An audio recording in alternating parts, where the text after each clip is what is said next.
Hello, આજે છે દિવાળી, તો બધાને પહેલાં તો શુભ દિવાળી. બધાની દિવાળી સરસ મજાની મસ્ત જાય એવી બધાની શુભકામનાઓ.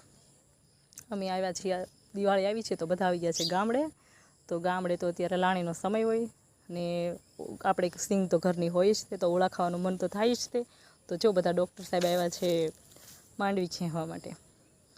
તો છોકરા તો કાંઈ વાહે રહે નહીં, એને તો બધાને આવવાનો બહુ શોખ હોય વાડીએ. તો છોકરાએ આવી ગયા છે. ડૉક્ટર સાહેબ જો વાસુરભાઈ ઊભા ઊભા ખાય છે. રાહુલભાઈ તો યુગને માંડવી ખેંચાવે છે.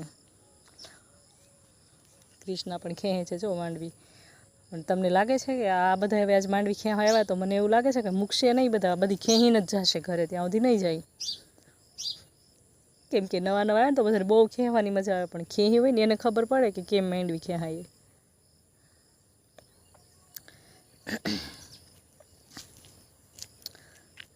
જો કૃષ્ણા ખેંચે છે, કૃષ્ણાને તો બહુ ગમે, કેમ કે આપણે જે કરતા હોય ને હારવાર કરતી હોય બધું જ કામ. માંડવી લઈને આવી ગયા છે ઘરે, અને હવે બધા ઓળા પાડવાની તૈયારીમાં માંડવી તોડી રહ્યા છે. રાહુલભાઈને તો બહુ મજા આવે માંડવી તોડવાની, નહીં રાહુલભાઈ?